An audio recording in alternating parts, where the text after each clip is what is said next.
Hello नमस्कार मु देवव्रत आपण स्वागत करुच्ची प्रियर यूट्यूब चैनल डीपी एंट्रांस को पिला माने आज आमे गोटे प्रैक्टिस सीरीज आरंभ करने को जाऊचे जहाँकि आमे समस्त क्वेश्चन रो बैक टू बैक सीरीज नहीं आसीबू। जदि आपण प्रथम थर पे हम चैनल को देखुचंती तेबे एबे ही सब्सक्राइब करी ऑल नोटिफिकेशन को ऑन करि दियंतु जेपर कि आपण कोनोसी भी वीडियो मिस न करंती। आसंतु काल विलंब न करी आज ओडिया रो 30 टी इंपोर्टेंट प्रैक्टिस सेट आलोचना करिवा जहाँकि आपण मानकर टीचिंग एग्जाम पई हो जे कोनोसी एग्जाम पई हो निहाती भाबे गुरुत्वपूर्ण रहइबो। अनुचित टिके मु आलोचना कर दोचे तर डिटेल्स तार जेमती 30 टी क्वेश्चन रुहे एग्जाम रे सेमते पैटर्न ओटे तयारी करा जायछि। सुंदरपुर नामक एक गाँ ओडिशार पूर्व भाग अवस्थित अटे।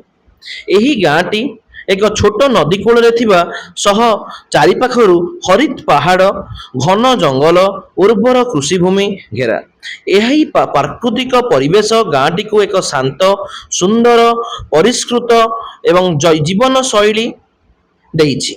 सकाळे पक्षी मानकर कुहू कुहू ध्वनि नदीर जलर झरझर शब्द और हालुका पवन गाँर परिवेश को आनंदमय कर दिए।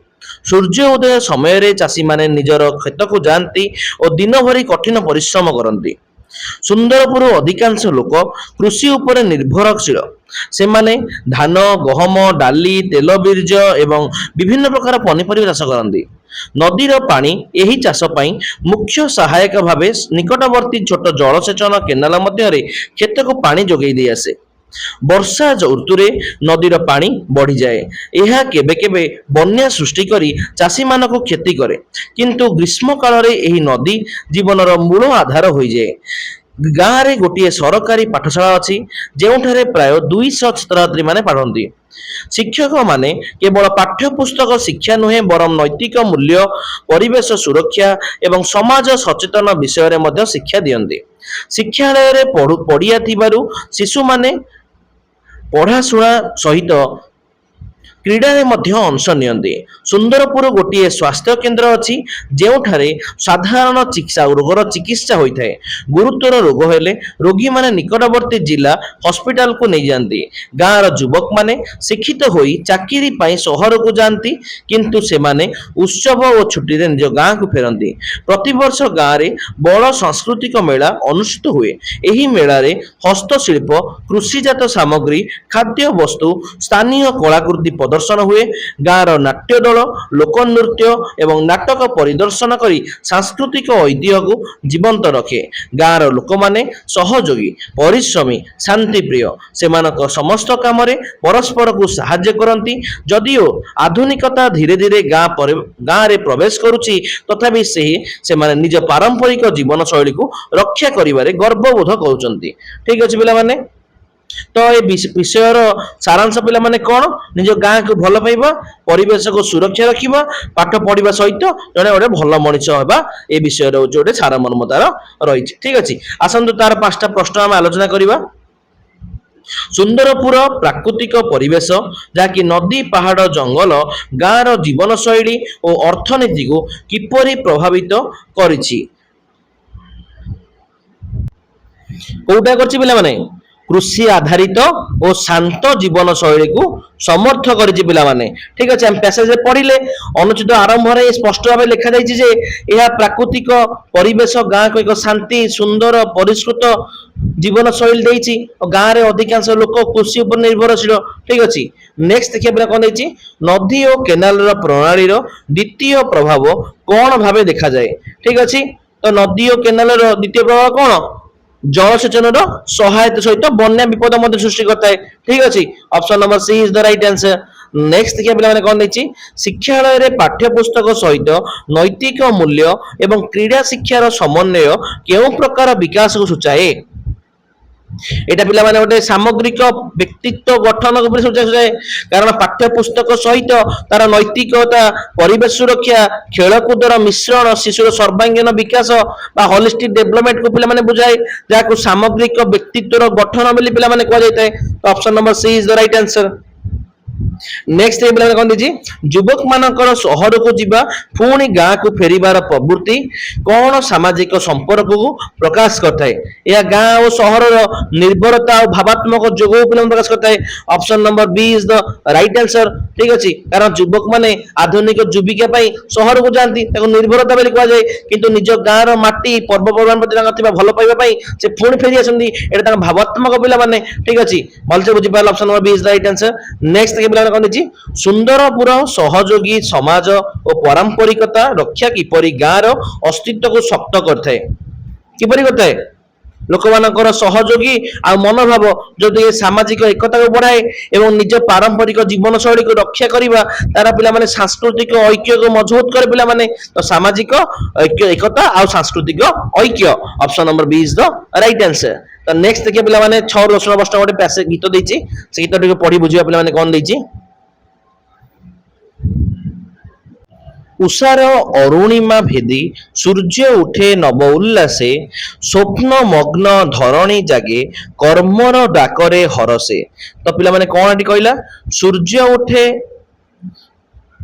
माने प्रभातर सकाळर सेही नाली रंगर आलोक को चिरी सूर्यदेव एक नुआ उत्सव एवं आनंदर सुनाई आकाश को पिला माने उदय हुअंती जोटा कि तांकर राति सारा सोई रहितिबा एही पृथ्वी सूर्य आलोक पाइबा मात्रे निदर जागी उठे पिला माने एवं निज निज काम रे लागि जिया पई चंचल होई उठे तो जेमती सूर्य पथ सकाळ सब अंधार को भूली नुआ उत्सव रे उत्साह रे आसंती आमुके मध्य पिला माने सेही परि नुआ आशा नै निज पाठ पढा एवं कर्म करिया पिला माने हबो ठीक अच्छे तो नेक्स्ट पारा देखिए कौन देखिए नदीर अविरत गति शिखाए चलिबार बाणी पर्वतर अटल शिखर दिए साहसर कहानी तो सी कौन कहला पिला माने नदी केबे भी गोटे जगह अटके नहीं से निरंतर आगु बढ़ी चले यह मनुष्य जीवन को सुख दुख मध्य अटकी न जाई सदासर्वदा पिला माने आगु बढ़िबार मंत्र देई थाए तो नेक्स्ट पर्वत विषय पिला माने कौन कहला सी पर्वत जेंति निज जगह रे टिके हेले मध्य हले नहीं सब बेले अटल रुए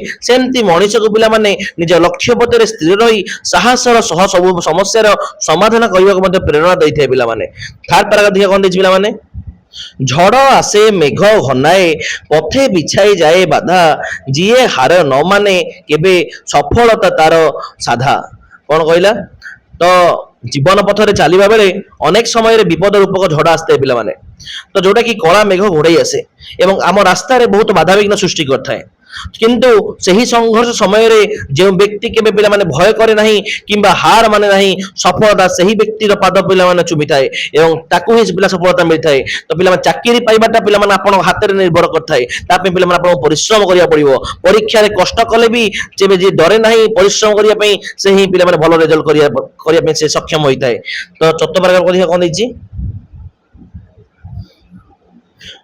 वृक्ष दिए फल और छाया न चाहे प्रतिदान किछि निस्वार्थ सेवार महिमा शिखिबा उचित सबुठी तो सी कौन कहला एठी गछ आमको मीठा फल दिए शीतल छाई दिए किंतु ता प्रतिबदल पिला माने सी आम ठारू कौन पाए पाउला आशा करे किछि आशा करेनी प्रतिदान किछि आशा करेनी पिला माने सेही परि भाबे गछ जेंति निज कार्य द्वारा मनुष्य समाज को बिना स्वार्थ रे अन्यर सेवा करिवारे महिमा शिखै दाए पिला माने ठीक अछि नेक्स्ट देखिया कोन दैछि समय बहे स्रोत समान फेरी न आसे थरे जिए तार मूल्य बुझे जय हुए संसारे तो कौन कहला समय नदीर पानी स्रोत बोली पिला माने जेउठी समय थरे भी हाथ चली गला ता दुनिया रे कोन शक्ति द्वारा मध्य पछु फेरी आसबो नाही तो जेउ छात्र बा व्यक्ति माने उपयुक्त मूल्य बुझी प्रति मिनिट पिला माने सदुपयोग करंती से ही संसार रे सबुठे विजय होई जे पारंती पिला माने बुझी परलो तो शेष प्रकार देखिए कोन दैछि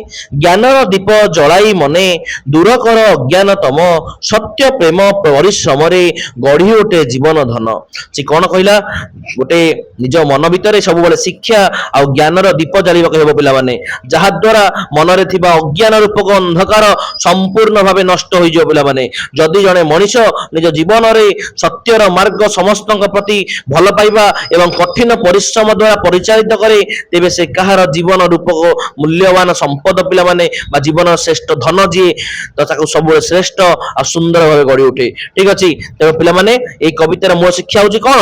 ଆମକୁ ଆମ ସମୟର ମୂଲ୍ୟ ବୁଝିବାକୁ ହେବ, ଗଛ ଭଳି ପରୋପକାରୀ ହେବାକୁ ହେବ, ଜୀବନରେ ଯେତେ ଝଡ ଆସିଲେ ମଧ୍ୟ ପରିଶ୍ରମ କରି ଆଗକୁ ବଢିବାକୁ ହେବ। ଠିକ ଅଛି, ଆସନ୍ତୁ ଆମେ 6ରୁ 10 ପ୍ରଶ୍ନ କରିବା। ତ କଣ ଦେଇଛି ପ୍ରଶ୍ନ? ତ ପ୍ରଥମ ପ୍ରଶ୍ନ ପିଲାମାନେ କଣ ଦେଲା?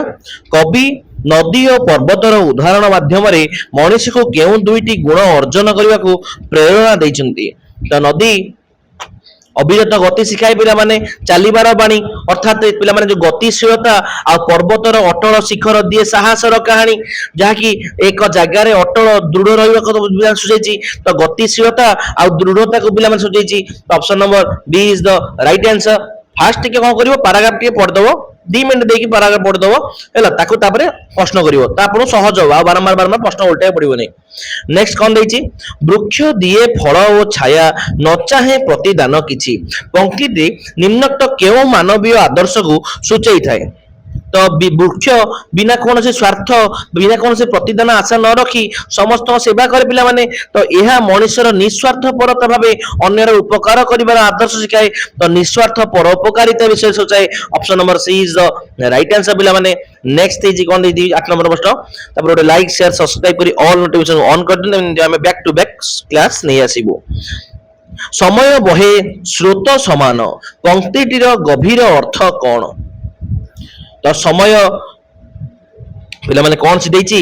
ତ ନଦୀର ସ୍ରୋତ ଯେପରି କେବେ ଅଟକେ ନାହିଁ, ସେହିପରି ପାଣି ପଛକୁ ଫେରେ ନାହିଁ ପିଲାମାନେ, ସେହିପରି ସମୟ ମଧ୍ୟ ଅଟକେ ନାହିଁ, ଥରେ ଚାଲିଗଲା ଆଉ ମଧ୍ୟ ପଛକୁ ଫେରେ ନାହିଁ। ସମୟର ଗତି ନିରନ୍ତର ଏବଂ ଏହା ଫେରି ଆସେ ନାହିଁ ପିଲାମାନେ। ତ option number C is the right answer ପିଲାମାନେ। ନେକ୍ସଟ ହେଇଛି କଣ 9 ପ୍ରଶ୍ନ ଦେଖିବା। କବିତାରେ ଜ୍ଞାନର ଦୀପ କେଉଁ ପ୍ରତୀକାତ୍ମକ ଅର୍ଥ ବହନ କରିଥାଏ? ତ ଦୀପ ଯେପରି ବାହାରର ଅନ୍ଧକାରକୁ ପିଲାମାନେ ଦୂର କରେ, ସେହିପରି ଜ୍ଞାନ ମଣିଷର ମନ ଭିତରେ ଥିବା ଅଜ୍ଞାନତାକୁ, ରୂପକ ଅନ୍ଧକାରକୁ ଦୂର କରି ବୁଦ୍ଧି ଓ ମନକୁ ଆଲୋକିତ କରିଥାଏ ପିଲାମାନେ। ଏ ତାର ମାନସିକ ଆଉ ବୌଦ୍ଧିକ ଆଲୋକ ବିଷୟରେ ବର୍ଣ୍ଣନା କରିଛି। Option number C is the right answer ପିଲାମାନେ। ନେକ୍ସଟ ହେଇଛି କଣ 10 ପ୍ରଶ୍ନ। ସାମଗ୍ରିକ କବିତାର ସାରବସ୍ତୁ ଅନୁଯାୟୀ କବିଙ୍କର ମୂଳ ବାର୍ତ୍ତା କଣ ରହିଛି? ତ କବିତାର ପ୍ରତିଟି ପଦରେ ତାର କର୍ମ, ପରିଶ୍ରମ, ଝଡର ବାଧା ସତ୍ତ୍ୱେ ମଧ୍ୟ ହାର ନ ମାନିବା, ନିଃସ୍ୱାର୍ଥପରତା, ସମୟର ମୂଲ୍ୟ, ସତ୍ୟ ପ୍ରେମକୁ ନେଇ ଜୀବନ ଗଢିବାକୁ ପିଲାମାନେ କୁହାଯାଇଛି। ତ ସମୟର ସଦୁପଯୋଗ, ପରିଶ୍ରମ, ଜ୍ଞାନ, ନୈତିକତା ମଣିଷକୁ ସଫଳ କରେ ପିଲାମାନେ। Option number C is the best answer ପିଲାମାନେ। ନେକ୍ସଟ ଦେଖିବେ ପିଲାମାନେ କଣ 11 ପ୍ରଶ୍ନ। ତେବେ ଓଡ଼ିଆ ପେଡାଗୋଜି ବ୍ୟାକରଣ ଆସିଗଲା। ଶତମୁଖ ଶବ୍ଦଟିର ରୂଢିର ଅର୍ଥ କଣ? ଶତମୁଖ ଅତ୍ୟଧିକ ବାକ୍ କଟୁ ଭକ୍ତି ପିଲାମାନେ। ତ ଓଡ଼ିଆରେ ଶତମୁଖ ହେବାର ଏକ ରୂଢି ପ୍ରୟୋଗ, ଯାହାର ଅର୍ଥ ପିଲାମାନେ ଅତିଶୟ କଥା କହିବା ବା ବହୁ ପ୍ରଶଂସା କରିବା। ସେଇ ଆଧାରରେ ଯିଏ ବହୁତ କଥା କହିପାରେ ବା ଅତ୍ୟଧିକ ବାକ୍ ପଟୁ ବା ମୁଖରା ତାକୁ କୁହାଯାଏ ପିଲାମାନେ, ତାକୁ ଶତମୁଖ ବୋଲି କୁହାଯାଇଥାଏ। ତ option number B is the right answer ପିଲାମାନେ। ଠିକ ଅଛି, ନେକ୍ସଟ ଦେଖିବା 12 ପ୍ରଶ୍ନ କଣ ଦେଇଛି। ପ୍ରାଥମିକ ସ୍ତରରେ ଭାଷା ଶିକ୍ଷାରେ ସପ୍ରେରଣାତ୍ମକ ପଦ୍ଧତିର ମୂଳ ଲକ୍ଷ୍ୟ କଣ? ତ ପିଲାମାନେ ଯୋଉ ରହିଛି କମ୍ୟୁନିକେଟିଭ ଆପ୍ରୋଚ, ଠିକ ଅଛି, କମ୍ୟୁନିକେଟିଭ ଆପ୍ରୋଚ ମୁଖ୍ୟ ଲକ୍ଷ୍ୟ ହଉଛି କଣ? ପିଲାଟି ଯେପରି ବାସ୍ତବ ଜୀବନରେ ନିଜ ଭାବର ଆଦାନ ପ୍ରଦାନ ବା ବ୍ୟବହାରିକ ଭାବେ ଭାଷାର ପ୍ରୟୋଗ କରିପାରିବ, ତାକୁ ହିଁ ପିଲାମାନେ କୁହାଯାଇଥାଏ। ତ ଭାଷାର ବ୍ୟବହାରିକ ପ୍ରୟୋଗର କ୍ଷମତାର ବିକାଶ ବୋଲି କୁହାଯାଇଥାଏ ପିଲାମାନେ। ଠିକ ଅଛି, ତ option number B is the right answer. ଠିକ ଅଛି, ନେକ୍ସଟ କଣ ଦେଖିବା 13 ପ୍ରଶ୍ନ। ବହୁବ୍ରୀ ସମାସର ଉଦାହରଣ କୋଉଠି? ତ ଏଠି କଣ କହିଲା? ନୀଳକଣ୍ଠ। ଠିକ ଅଛି, ନୀଳକଣ୍ଠ ପିଲାମାନେ ହବ option number B is the right answer ପିଲାମାନେ। ତ ନୀଳକଣ୍ଠ ଯାହାର, ନୀଳକଣ୍ଠ ମହାଦେବ ଶିବ ପିଲାମାନେ। ତାର ଯେଉଁଠାରେ ସମସ୍ୟମାନ ପଦର ଅର୍ଥ ପ୍ରଧାନ ନ ହୋଇ ଏକ ସ୍ୱତନ୍ତ୍ର ତୃତୀୟ ଅର୍ଥ ବା ଶିବ ପ୍ରକାଶ ପାଏ, ତାହାକୁ ପିଲାମାନେ ବହୁବ୍ରୀ ସମାସ ବୋଲି କୁହାଯାଇଥାଏ। ଠିକ ଅଛି, ତ ଏଠି ଯୋଉ କହିଲେ ରାଜପୁତ୍ର, ରାଜାର ପୁତ୍ର, ଏଠାରେ କଣ ପରପଦ ପୁତ୍ରର ଅର୍ଥ ପ୍ରଧାନ, ତେଣୁ ଏହା ତତ୍ପୁରୁଷ ସମାସ ପିଲାମାନେ। ଯଥାଶକ୍ତି ଯୋଉ କହିଲା, ଶକ୍ତିକୁ ଅତିକ୍ରମ ନ କରି, ଏଠାରେ ଅବୟ ପଦ ପ୍ରଧାନ, ତେଣୁ ଏଟା ଅବୟଭାବ ସମାସ ପିଲାମାନେ। ଯୋଉ ଜଳପଥ କହିଲା, ଜଳ सिंचित पथ बा जलर पथ तत्पुरुष बा कर्मधारय पिला माने एटा तो option number B is the right answer. Next देखिए 14 प्रश्न कोन देछि अमृत शब्दटीर विपरीत शब्द कोन अमृत कोन विष अमृत ठीक अछि option number B is the right answer. तो सी जो कहला महौषधि किंबा पीयूष ये दुईटा जगह अमृतर समानात्मक शब्द पिला माने विपरीत नुह आ जल तो विपरीत नुह एटा ठीक अछि। नेक्स्ट देखिए पिला माने कोन देछि भाषा शिक्षण रे निरंतर और सामग्रिक मूल्यांकन सीसीई ठीक है continuous and comprehensive evaluation CCE यार प्रधान उद्देश्य कौन एक्चुअली सीसीई रो मुख्य उद्देश्य होची कौन पिलार पाठ पढ़ा सहित तार आचार व्यवहार क्रीड़ा सृजनशीलता को करिकुलर एक्टिविटी तार सर्वांगीन उन्नति ताको ही पिला माने बुझाई थाए ठीक अछि सीसीई रो मुख्य तो शिक्षार्थी रो सर्वांगीन विकास रो मूल्यांकन को ही पिला माने प्रधान उद्देश्य भाव धरा जाई थाए सीसीई रे तो option number C is the right answer ठीक अछि। तो वार्षिक परीक्षा कहला एटा पिला माने समेटिव इवैल्यूएशन तो केवल लिखित जांच करबा एटा सीसी रो मुख्य नुहे पिला माने ओटे प्रोजेक्ट एवं आचरण सब जांच करी हुए ठीक अछि। ऑप्शन डी रे जो कहला श्रेणीकरण करबा एटा पिला माने गोटे पास फेल बांटीबा पे करा जाय थाए किंतु सीसी रो लक्ष्यटा नुह। नेक्स्ट देखिया पिला कोन दी 16 प्रश्न तो 16 प्रश्न कौन दीजिए अध्ययन शब्द रे व्यवहृत कृदंत प्रत्ययटी कौन तो कृदंत पिला माने कौन ऑलरेडी तुमको कहिची तार डिटेल्स एनालिसिस वीडियो ग्रामर रे म ऑलरेडी करिची पार्ट 1 पार्ट 2 जो माने न देखचंती प्लेलिस्ट रे अवेलेबल अछि ताको प्रथम देखि आसंतु तो कई धातु को सपत ठीक अछि धातु सह प्रत्यय मिसिले कृदंत शब्द सह प्रत्यय मिसिले तद्धित ठीक अछि एठी अध्ययनटा को भांगिले तार कोन हबो अधि युक्त ई युक्त अन अधि गोटे कोन उपसर्ग ई गोटे कोन धातु अन गोटे कोन प्रत्यय मिसी की अध्ययन हला पिला माने तो एठरे अन गोटे कृत प्रत्यय व्यवहार थाइ जे पिला माने तो option number A is the right answer पिला माने। नेक्स्ट देखिया कोन जी चक्षुष्मान शब्दटीर अर्थ कोन चक्षुष्मान चक्षु माने आखि अछि जहार से ताकू चक्षुष्मान पिला कह जाय अर्थात जहार दृष्टि शक्ति अछि बा दृष्टि शक्ति संपूर्ण तो option number C is the right answer पिला माने ठीक अछि। नेक्स्ट देखि 18 प्रश्न कोन जी कान रे तेल देई सोइबा ता माने कोन ओटे प्रसिद्ध ओडिया रूढ़ी पिला माने एटा तो जहार कौन सी कार्य बा दायित्व प्रति संपूर्ण निश्चिंत रहिबा बा अवहेला प्रदर्शन करिबा यार अर्थ पिला माने तो निश्चिंत रहिबा बा अवहेला करिबा option number B is the right answer पिला माने। नेक्स्ट कौन लिखी एलएसआरडब्ल्यू श्रवण कथन पठन लिखन यही चारिटा को समुदाय भावे कौन पिला माने कहा जाए एटा गोटे भाषा दक्षता पिला माने भाषा शिक्षार चारिटा मौलिक कौशल बा रही पिला माने लैंग्वेज स्किल रही एलएसआरडब्ल्यू तो यह को भाषा दक्षता बोली कहा जाए पिला माने ठीक अछि। भाषा उत्पादन जो कहला भाषा उत्पादन कहले कौन बुझिबा सेटा कोन भाषार ध्वनि शब्द वाक्य ए भाषा उत्पादन पिला माने भाषा तत्व भाषा नियम कोन एगुडी व्याकरणर साधारण नियम बोली बा भाषा विज्ञान बोली सुझाए पिला माने ठीक अछि। नेक्स्ट देखिया पिला कोन कोडिना प्रश्न निम्नलिखित मध्यरु केउंटी उपमा अलंकार रहिछि तो जोठारे दुईटी भिन्न वस्तु मध्य तुलना करा जाए जेपरि कि परी सदृश जथा बड़ी सादृश्यवाची शब्द थाए सेठरे पिला माने उपमा अलंकार हुए तो एठारे कोन होला मुहंटी चंद्र परी दिसुची तर एठारे मुह को चंद्र परी कुहा जाईची तो एठी option number B is the right answer पिला माने ठीक अछि। से जो कहला से सिंह एठारे तुलना न करी सीधा सड़क अवय पद को आरोप कराई तेरे पिला माने कोन रूपक अलंकार पिला माने जो कहला कि पवन गाउची धरित्री हसुची एटा गोटे जड़ वस्तु पवन आ धरित्री को मनुष्य भली काम करथुवा देखा जाईची तेरे मानवीकरण अलंकार पिला माने एटा ठीक अछि। Option number B is the right answer. 21 number देखिया कोन देछि ओडिया भाषा शिक्षण रे स्कैफोल्डिंग रो अर्थ कोन स्कैफोल्डिंग कहले पिला माने कोन एटा भाइगोर्स्की तत्व पिला माने स्कैफोल्डिंग रो अर्थ होची कि शिशुटी रो शिखिबा समय रे प्रारंभिक शिक्षक द्वारा दिए जेतबा अस्थायी सहायता जहा कि पिला मानक परे निजर स्वाधीन भाबे काम करिया को सक्षम करते पिला माने तो धीरे धीरे सहायता प्रदान करी स्वाधीन शिक्षण को प्रोत्साहन करिबा option number B is the right answer पिला माने ठीक अछि। बाकी से जो कहला सेला सब किछि स्कैफोल्डिंग रो अर्थ नुहे ठीक अछि गोडी के सब पारंपरिक आ नकारात्मक पद्धति पिला माने जो मुखस्त करिबा गृह कार्य देबा किंबा दंड देबा ए नेगेटिव पिला माने तो एटा हबो नै। नेक्स्ट देखिया 22 नंबर कोन दैछि सत आचार ସଦାଚାର ପିଲାମାନେ। ତ ଏଇଟା ଗୋଟେ କଣ ବ୍ୟଞ୍ଜନ ସନ୍ଧିର ନିୟମ ଅନୁଯାୟୀ ଯୋଉ ପଦାନ୍ତ ରହିଲା ପ୍ରଥମ ବର୍ଣ୍ଣର ତ ପରେ ସ୍ୱର ବର୍ଣ୍ଣ ଅ ରହିଲେ ତ ତ ସ୍ଥାନରେ ତୃତୀୟ ବର୍ଣ୍ଣ ଦ ହୋଇଯାଏ ପିଲାମାନେ। ତ ସତ ଯୁକ୍ତ ଆଚାର ସଦାଚାର ପିଲାମାନେ ହେଲା ଏଇଟା। ଠିକ ଅଛି, option number B is the right answer ପିଲାମାନେ। ନେକ୍ସଟ ଟିକେ ପିଲାମାନେ କଣ ଦେଇଛି, ନିମ୍ନଲିଖିତ ମଧ୍ୟରୁ ଶୁଦ୍ଧ ବନାନଟି କେଉଁଟି? ଆଶୀର୍ବାଦ, ଠିକ ଅଛି, ଆ ତାଲବେଶରେ ଦିଘେଇ ବରେ ଆକାର ରେଫ ଦ। Option number A is the right answer ପିଲାମାନେ। ଠିକ ଅଛି, ନେକ୍ସଟ ଟିକେ ପିଲାମାନେ କଣ ଦେଇଛି, ଦୁର୍ଲଭ ଶବ୍ଦର ସମାନ ଅର୍ଥକ ଶବ୍ଦଟି କଣ? ଦୁର୍ଲଭ ଅର୍ଥ ପିଲାମାନେ କଣ? ଯାହା ବହୁତ କଷ୍ଟରେ ମିଳେ ବା ସହଜରେ ପ୍ରାପ୍ତ ହୁଏ ନାହିଁ, ତାକୁ ଦୁଷ୍ପ୍ରାପ୍ୟ ଶବ୍ଦଟି ମଧ୍ୟ କୁହାଯାଇଥାଏ। ତ ଦୁର୍ଲଭ ବୋଲି ତାକୁ କୁହାଯାଇଥାଏ। Option number B is the right answer. ତ ସୁଲଭ କହିଲେ କଣ? ଯୋଉଟା ସହଜରେ ମିଳିଯାଇଥାଏ। ଦୁର୍ଲଭ ବିପରୀତ। ସାଧାରଣ ବା ପ୍ରଚୁର କଣ? ଏଇଟା ସମ୍ପୂର୍ଣ୍ଣ ଅର୍ଥ ଭିନ୍ନ ଏଇଟା ଦେଇଛି ଆଉ, ତ ନୁହଁ ଏଇଟା ଆଉ। 25 নম্বর দিকে কଣ ହେଇଛି, ମାତୃଭାଷା ଆଧାରିତ ବହୁଭାଷୀ ଶିକ୍ଷା MTB ଆଉ MLE ର ମୂଳ ଧାରଣା କଣ? ଆକ୍ଚୁଆଲି ଯୋଉ MTB କହିଲା ଆଉ MLE କହିଲା ତା ପୂର୍ବ କଣ? MTB ମଦର ଟଙ୍ଗ ବେଷ୍ଟ, ଠିକ ଅଛି, ଆଉ MLE ମଲ୍ଟିଲିଙ୍ଗୁଆଲ ଏଜୁକେସନ ପିଲାମାନେ। ସେଟା କଣ ସ୍ପଷ୍ଟ କରେ? ଗୋଟେ ପିଲାଟିର ପ୍ରାଥମିକ ସ୍ତରରେ ନିଜ ମାତୃଭାଷା ସହିତ ସାହାଯ୍ୟରେ ବିଷୟ ଗୁଡିକ ଭଲ ଭାବେ ସ୍ପଷ୍ଟ ଭାବେ ପିଲାମାନେ ବୁଝିପାରିବ। ତ ପରେ ସେଇ ଆଧାରରେ ଅନ୍ୟ ଭାଷା ଶିଖିପାରିବ। ତ ଏଇଟା ଗୋଟେ MTB ଆଉ MLE ର ପିଲାମାନେ ଗୋଟେ ସାଧାରଣ ଗଠନ, ଯୋଉଟା ଭାଷାର ମାତୃଭାଷା ମାଧ୍ୟମରେ ଧାରଣା ଗଠନ କରିଥାଏ। Option number B is the right answer ପିଲାମାନେ। ଠିକ ଅଛି,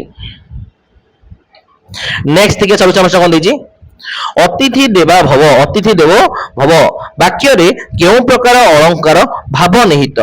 ତ ଏଇଟା ଗୋଟେ ରୂପକ ଅଳଙ୍କାର ପିଲାମାନେ। ତ ରୂପକ ଅଳଙ୍କାର ପିଲାମାନେ କାହାକୁ କୁହାଯାଏ?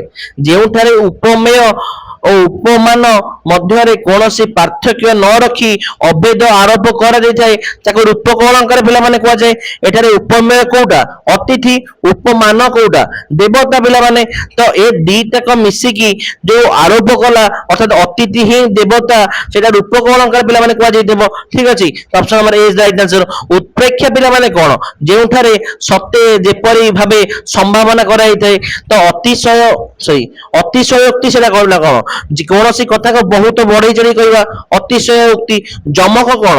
ଏଉ ପ୍ରକାର ଶବ୍ଦ ବାରମ୍ବାର ଭିନ୍ନ ଅର୍ଥରେ ବ୍ୟବହାର କରାଯାଏ, ଯମକ କୁହାଯାଇଥାଏ। ଠିକ ଅଛି, ନେକ୍ସଟ 27 নম্বর କଣ ଦେଇଛି, ତାପରେ ଲାଇକ୍ ସେୟାର ସବସ୍କ୍ରାଇବ କରି ଅଲ୍ ନୋଟିଫିକେସନ ଅନ୍ କରିଦିଅନ୍ତୁ ଏଭଳି ନୂଆ ନୂଆ ଭିଡିଓ ଦେଖିବା ପାଇଁ ହେଲେ। ଆପଣଙ୍କର ଗୋଟିଏ ଲାଇକ୍ ଆମକୁ ବହୁତ ପ୍ରୋତ୍ସାହନ କରିଥାଏ। ଗମନ ଶବ୍ଦରେ କେଉଁ କୃଦନ୍ତ ପ୍ରତ୍ୟୟ ଯୋଗ ହୋଇଛି?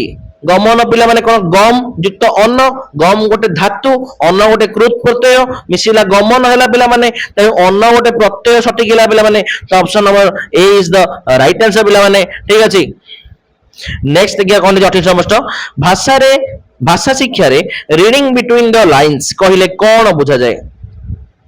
ତ ଏଇଟା ଗୋଟେ ପ୍ରସିଦ୍ଧ ଇଂଲିଶ ଇଡିୟମ ପିଲାମାନେ, ଯାହା ଲେଖାର ଉପର ଅର୍ଥ ନ ପଢି ତା ଭିତରେ ଲୁଚି ରହିଥିବା ପ୍ରକୃତ ଗଭୀର ଭାବକୁ ନିହିତର ଅର୍ଥ ପିଲାମାନେ ବୁଝିବା ଦରକାର, ତାକୁ ଅନୁମାନ କରିବା ଦରକାର।